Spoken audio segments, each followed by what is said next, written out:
Hello. So I've already finished my first book of the vlog. I didn't mean to do it, but it was like 200 pages. So I read it fast. Door to Door Bookstore by Karsten Henn. I believe this is my first book by him, and I'm pretty sure this is a German book translated to English. I loved it. So this book last month, a couple of people on my Discord started reading it, and they were talking about it, and I got FOMO. So I was like, I'm gonna read it too. And so I put it on hold in my library, but it took forever for the library for it to be my turn. So I missed out on that buddy read, but now a whole new buddy read is happening with more people that I am participating in that I just finished, and I'm still watching other people's thoughts. And by the time, so I got caught up in the hype of, I don't want to miss a buddy read, and I picked up this book, but by the time the library hold got to me, the hype had ended. Like, I was over it, and I was like, oh man, kind of regret committing to this. I don't really want to read this now. I'm so glad that I did. I loved this book. This was already, if you watched my goals video, for the like mini awards, quarterly awards that I want to do in my TBR and goals check-ins video. If you watch that video, one of the awards, I hadn't decided yet. We have the best, we have the worst, and then the third award, which could be surprises, could be DNFs. If it's going to be surprises, this book will be a surprise because I had lost all motivation to read it. I wasn't excited, and it surprised me at how much I loved it. Okay. So we follow Carl, who's an old man, and what he does is he goes door to door to deliver wrapped, personalized books to his clientele, specific for them, and he drops it at their doorstep. And he has a good relationship with each of his clients. Each one of them he cares about. He's given them a literary name. He loves literature, loves books, and he loves to rename people in his mind according to the literary character that he thinks relates to that person the most. Like a Mr. Darcy is on his book route. And he has his routine, he has his life, he's happy with it, and he doesn't need it disrupted. Enter 9-year-old Shasha, which is a young girl who has been watching the book walker on his path, and she's interested. So one day she drops in, she weasels her way into his routine and eventually his heart. So this book follows Carl on his route, and we get to know these characters in just little vignettes. We get to see how he sees them, but then as Shasha forces herself into their door, invites herself into their homes, we get to see their lives a little bit more, a little bit of a wider picture of their story. And again, this book is like 200 pages long, but so much is packed into these pages. I think I loved the prose of this book as much as I love the book itself, because the author could say so much in so few words. I'll give you an example. There's one character that asks Carl, oh, is this your granddaughter that's here with you? I love kids. So Shasha says, oh, do you have any kids? And the narration says, to Shasha, it was a simple question, but to her, the lady at the door, the answer was not a word. It wasn't even a book. It was a whole library. Not yet, she summarized. In that one tiny little bit of the story, those couple of sentences, we learned so much about this woman, I think. There's a really, really tragic scene that happens in this book, and the story could have easily depicted the tragedy. It could have easily told the details of what happened, but instead it told it in a way like that, where it was slightly abstract but still perfectly understood.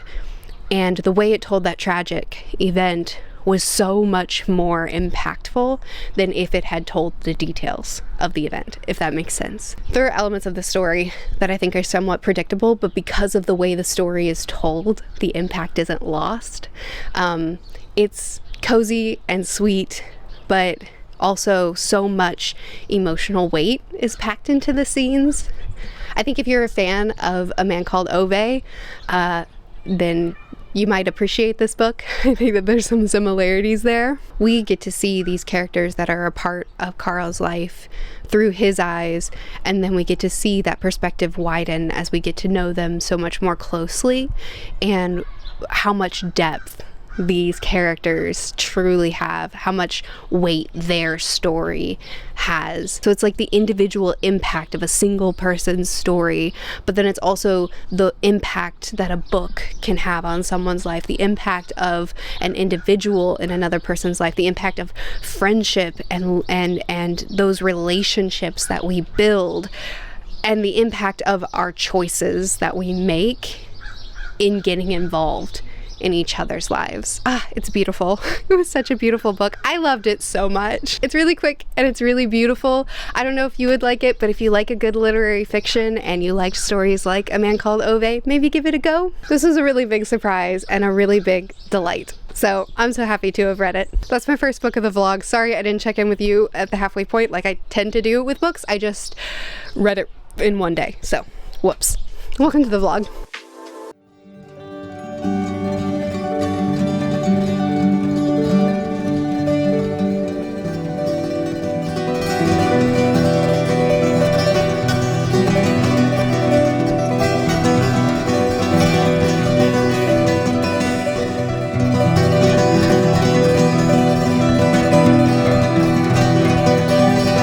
So the next book that I started is A Wizard's Guide to Defensive Baking. So this is my third Kingfisher.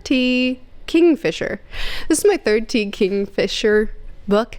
I've read Nettle and Bone and A House with Good Bones, and both of those books I thought were really well written. I thought that Kingfisher was super good at getting me immersed in the setting and making it feel really atmospheric and exciting to be here, dark and dreary, and really unique voice to the characters and to the story itself, having this fairy tale-esque magical sort of story, but also mixed with a lot of very strange, unique things. There's a lot that I really like about Kingfisher's writing, but with each of the books that I've read so far, I came away saying that was really well written and I love the ideas. I always felt a little bit dissatisfied in the end, where it was like, I love the ideas here and I love the writing here, but it never quite gets all the way there. I don't know how to explain it. So when this book was what my patrons chose for me to read in January, when it won the poll, I was like, okay, cool, awesome. This is going to be my third book by this author. I can just read this, have the exact same results as the other two books, say this is good. It just wasn't really fully for me. I enjoyed myself, but I'm not dying to pick up another book by this author. And then I can say, there you go, 3 tries. I can move on now and not read another one of these books, because I have a lot of books that I want to read. So, I want to focus on the authors that are working for me. Anyway, I love this book. I'm halfway through it and I love it so much. It has that really immersive setting. It has some amazing world building, really vivid character work, and it has such a unique voice. It's so charming, and the story is completely gripping me. So we start off with Mona. Sorry about that. People keep pointing out the smoke detector. We still haven't changed the battery. So Mona is the main character, and she's a 14-year-old who works in a bakery, and she loves what she does. So she goes in at 4 a.m, just like she does every single morning.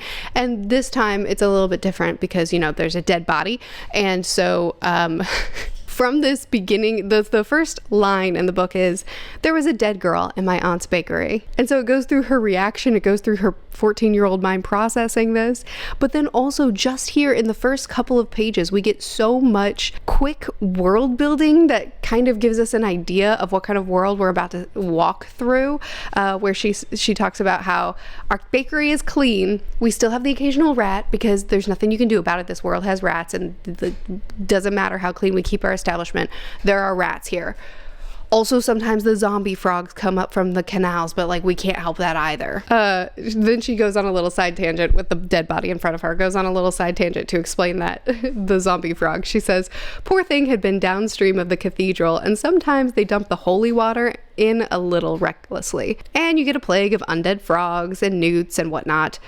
The crawfish are the worst. You can get the frogs with a broom, but you have to call a priest for a zombie crawfish. Then she goes on to say that she's going to go get her Aunt Tabitha because Aunt Tabitha can handle anything. In fact, if there was a herd of ravenous centaurs descended on the city and went galloping through the streets, devouring children and rats, Aunt Tabitha would pick up a crossbow and just start hunting them and dealing with the problem, rallying the troops. So again, with that description of Aunt Tabitha that comes directly after the zombie frogs and whatnot, we then get a perfect depiction of who Aunt Tabitha is, what kind of person she is, and then also a little bit more world building, that something as completely random and chaotic as that could viably happen in this world.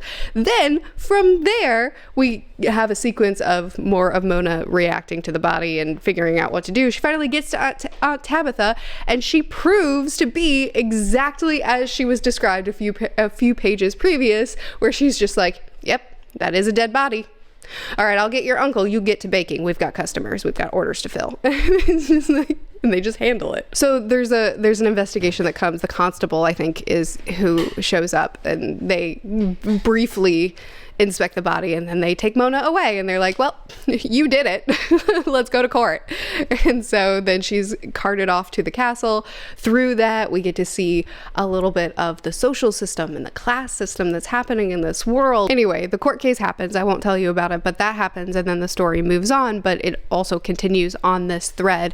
We, in a very short amount of time, we learn that there are wizards that defend the kingdom, but then there are also what I would call lesser wizards who don't have this grand, amazing, powerful magic. They have very strange, abstract, weird magic. Like, for instance, Mona, our main character, she's a really good baker, mostly because she's good at baking things, like her sourdough starter, whose name is Bob, that is sentient, or her gingerbread cookies that she can make dance and perform for the customers. Which, by the way, naming your sourdough starter, super normal thing, especially if it's been passed down through generations. My starter has not been named, but the person that I got it from named it. I think it was Bertha, maybe? Or there's one character that can animate dead horses, specifically dead horses. So if a horse collapses in the street, they can call her and she'll just animate it and get it to go, rather than having to, call a crew that would haul it away. So sometimes she rides through the streets on a dead horse. It's fine. Or someone that's especially skilled at sneaking and not being seen, they might become really good at surviving on the streets and, getting food for herself and her brother. Or someone that can turn stones into cheese. That was one that was briefly mentioned. So really just weird magic that people are born with and they don't know why, and it also creates a sort of separation between the magic users and the non-magic users. It's a really fleshed out world, but it's also described in a really efficient way and really engaging. And the story itself is so interesting. I really like Mona, and I really like the people that she has coupled up with, and that she's trying to sort this out. So anyway, the main plot, yes, there was a dead body in the bakery, but the wider plot, we quickly learn, is that there's someone going around killing the lesser wizards. So basically and the book doesn't call them lesser wizards, that's what I'm saying, but every small magic user in the kingdom, that's not the big ones defending the kingdom, they're getting picked off, and Mona is on the list. So she's trying to do what she can to prevent that from happening. Anyway, I have a lot of thoughts about what the story is doing with the characters and with the themes, but I'm gonna wait because this has been long enough. I've told you what the book is doing. Now I'm gonna wait until I have the full perspective of the story. I'm gonna finish it, and then I'll come back and talk to you about the other things that I think it's doing really well. And here's hoping this one sticks the landing and I don't come away feeling like, what a great idea. It was good. Oh, also, it was time for me to bake more sourdough bread this week, so I did, but this time I recorded it because it seemed thematic for the book that I'm reading in this vlog. Just keep in mind that I'm not a baker. I've only been working with my starter for a few months, so I'm still learning, and I've just made simple sourdough sandwich bread, not like the artisan bread. So just like, if you're a baker, maybe avert your eyes, but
and I loved it. First of all, the world, the characters, the magic, it was all so charming, whimsical. I think I use that word too often, but it fits a lot of books that I like.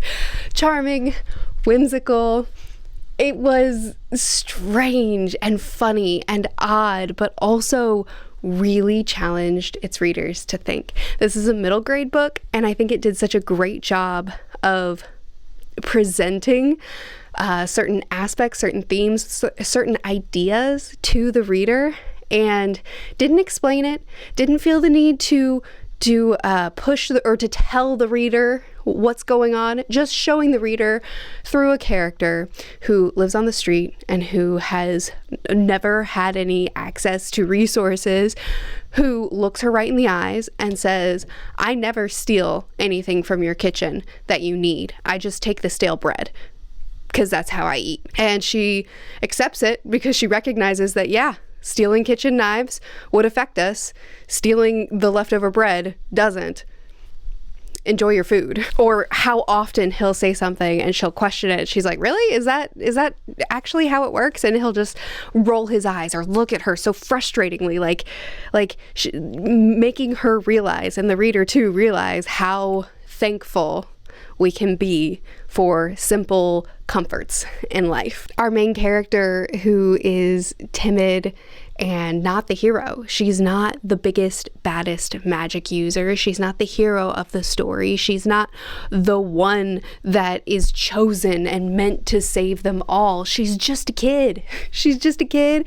And when her life is in danger, or when the kingdom is in danger and it seems like it's on her shoulders to try to figure something out, she doesn't want to do it. She's like, I'm a baker. I can make sourdough, not burn, or gingerbread dance. Like, what do you want from me? But, you know, it ties in with the magic as well as ties in with the story that just because you can throw lightning bolts doesn't mean that you're more powerful than the next person. Someone who can charm roses can speak to those roses in a certain way that can make that a lethal thing as well. So it's not about this magic user is more powerful or greater than the next. It's the creativity and how you use your unique skill. And so it's not making our main character the chosen one or the greatest in the world or the one that rises up to the occasion and decides, you know what, I am the hero of the story. Instead, it's a timid, normal person who just figures out how to use what she has creatively and does her best, and her friends rally around her in support, and as a team, it was really great. I really liked it. It was the big, you know, every ending kind of has to come to a climax, and it was well written. It was inspiring. It was beautiful. I cried. There's one character that I can't really tell you about because in order for me to tell you why I like her, I think that it would just end up being too spoilery.